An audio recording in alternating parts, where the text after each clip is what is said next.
Hola, bienvenidas, bienvenidos, bienvenides al seminario intensivo de la UNLP sobre las clases de educación física en perspectivas feministas, y hablamos de feminismos, de géneros y sexualidades en plural para pensarlo desde la diversidad y corrernos del binarismo que venimos reproduciendo en educación física. Y bueno, nos van a encontrar en este seminario con la profesora Mónica Gué, quien vamos a compartir estos teóricos virtuales, estas clases virtuales.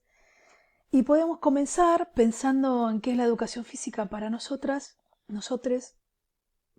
Es una disciplina pedagógica que incide en la constitución de la identidad del estudiantado al impactar en su corporeidad y su motricidad para la educación integral. Esta es una cita de Valeria Perezón, quien fue no solamente supervisora, sino que también directora de la rama de educación física de la DEF de la provincia de Buenos Aires.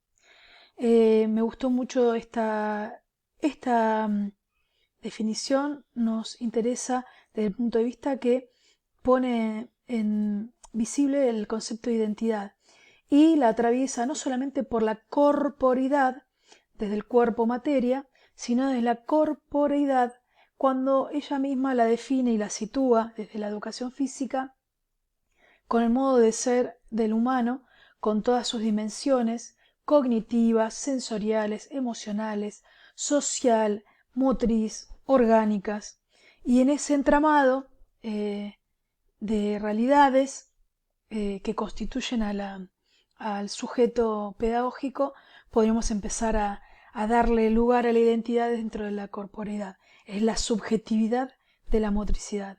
La entendemos como la subjetividad de la motricidad. ¿Y qué es la motricidad?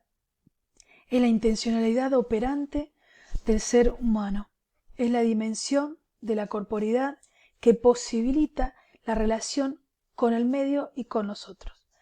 Nada más y nada menos que nuestra manera de movernos, de ser, lo que Bourdieu llamó exis corporal, lo que llamamos también una subjetividad de la motricidad como corporeidad. También podríamos definir el concepto de práctica, también de un punto de vista Foucaultiano, bourdiano, al pensar las prácticas de los sujetos, a les sujetos, que las realizan en diversos contextos históricos y territoriales, que es posible dar cuenta de la heterogeneidad de la experiencia de imaginarios culturales en relación a la corporal y lo motor, materializados en los contenidos de enseñanza que necesariamente deben ser objeto de un abordaje práctico. Lo interesante de pensar la heterogeneidad y los contextos históricos y territoriales hace pensar también la propia biografía personal, la propia historicidad y también la institucional. Y ahí donde nosotros empezamos a ver que los contextos van a condicionar a los profes que nos sitúen el saber, o a la inversa, profes y profas que van a poder interpelar prácticas tradicionales que pueden ser resignificadas, deconstruidas para generar nuevos saberes, o sobre todo pensar en los derechos humanos, ¿sí? En los derechos, en la accesibilidad a los derechos y a la equidad de oportunidades. Esto nos permite también pasar de una categoría de cuerpo, que era algo cerrado, el cuerpo y la motricidad, a esta subjetividad de la corporeidad. Hablar de la corporalidad no es lo mismo que hablar de la corporeidad en tanto sujeto, con pensamiento crítico, con el deseo, con el placer de ser protagónicos y de darle en nuestras prácticas ese lugar. Pensar también la posibilidad que implica, ¿no? La educación física dentro de una institución escolar y no escolares, formales y no formales, en esta mirada humanística que sitúa al centro del proceso educativo a los estudiantes y sus producciones. Una mirada social que tiene que ver con abarcar contenidos socialmente significativos, hegemónicos y más bien marginales. Ahí es donde nosotros podemos empezar a deconstruir lo tradicional de la educación física y generar nuevos saberes necesarios para nuevas prácticas. Y lo marginal tiene que ver con eso también. Bueno, la democracia, nada más y nada menos que como formación de todes, dando lugar a esos deseos, intereses y necesidades. Bueno, ahí les pongo un video de diversidad sexual que ya lo van a tener en sus prácticos y dentro del práctico del campo virtual. Si hay un problema, hay solución.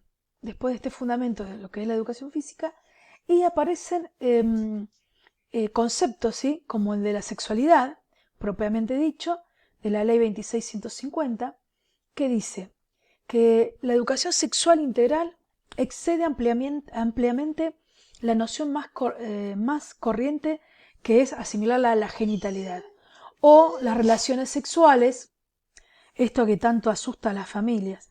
Bueno, según la ley, la sexualidad abarca aspectos biológicos, psicológicos, sociales, afectivos y éticos.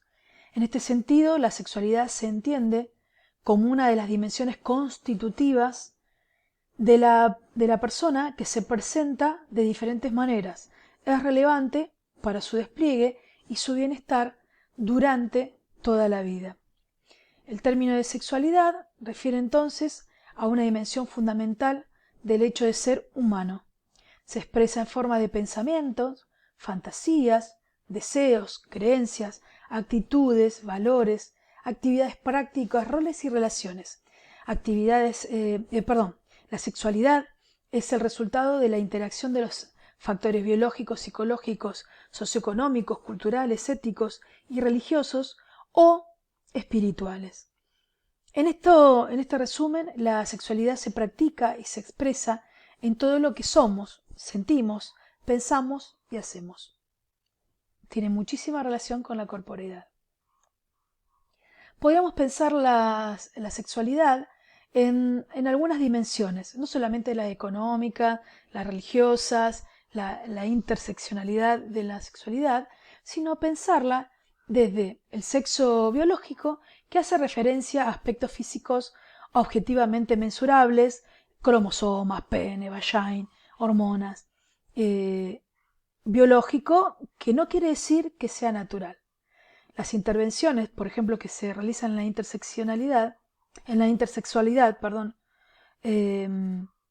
cuando se nace intersexual, se ha tomado la determinación que los médicos o la familia tomen la responsabilidad de que ese beba, tomen una identidad en relación al contexto social. Bueno, por eso podemos pensar que el sexo no es natural, sino que lo podemos ir deconstruyendo a medida de las intervenciones. Por ejemplo, en las identidades trans, la hormonización, el bloqueo de las hormonas, por poner algunos casos. Después volveremos en detalles. El género, bueno, como una construcción totalmente social, igual que el sexo, donde la cultura es totalmente binaria, comúnmente asociado al sexo biológico, es lo que la sociedad espera de varones y mujeres. Entonces, ese género, en un sexo biológico cis, espera que las mujeres seamos delicadas y los varones fuertes. Y en eso se van construyendo, ¿sí? Binariamente, asociaciones de sexo genérica binarias que son superadas por las realidades.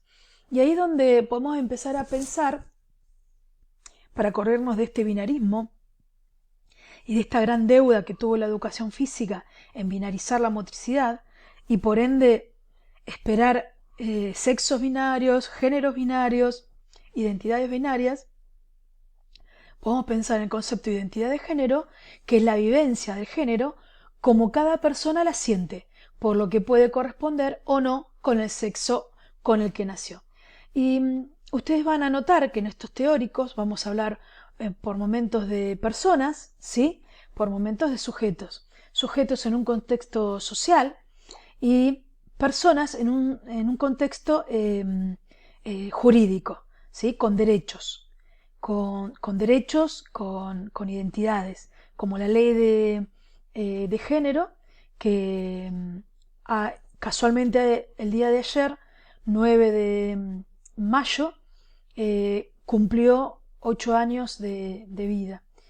Y en esto podemos pensar desde la identidad de género, que ha sido un gran paso el que dio la Argentina cuando pudo implantar esta ley, que por supuesto, como siempre digo, es todo lo que está en relación a la sexualidad y a los géneros, es una frazada corta, porque las realidades superan a las normativas y a las leyes, y las reglamentaciones llegan muy por detrás, y ni hablar de las adaptaciones sociales a todas estas situaciones.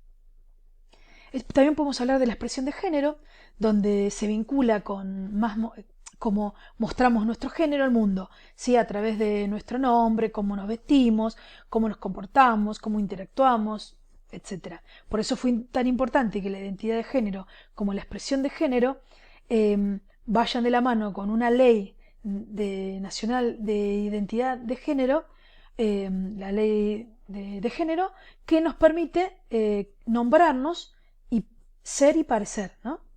Y bueno, también que es muy diferente cuando pensamos sobre la orientación sexual. Y es la atracción física, emocional, erótica, afectiva y espiritual que sentimos hacia otra persona, hacia otro sujeto. Esta orientación sexual, después vamos a ver todos los modos que tiene, pero yo creo que lo más importante sería poder pensar todas estas dimensiones, no para etiquetar, sino para poder comprender y luego, como todo, empezar a desprendernos que detrás de esto hay una explicación teórica y comenzar a pensar que detrás de todo esto hay un sujeto que siente, que vive, que elige, que tiene derechos. Podemos pensar en un modelo binario. ¿Y por qué lo traigo a colación? Esto de que es tan excluyente por ser exhaustivo, ¿no? Si A es diferente a B, eso es totalmente excluyente. Quiere decir que A necesita de B. Y si es exhaustivo es, si A necesita de B, también A no es B. Si sos varón, no sos mujer. Pero para ser varón, necesitas tener a la mujer. Y para ser mujer, necesitas tener la categoría de varón. En esto tenemos que empezar a construir, como dice Marlene Guayar, una nostredad. Corrernos del binarismo. Salir de la dualidad identidad yo y otredad, ese binarismo yo, otredad, identidad, yo, otredad, lesotres, que son los que hacen que yo no tal cosa, o yo que soy la primera, yo que hago tal. Bueno, en ese binarismo la identidad tiene que empezar a correrse para hablar, como dice Marlene Guayar en su libro de teoría Travesti, una teoría lo suficientemente buena que nos invita a pensar la nostredad.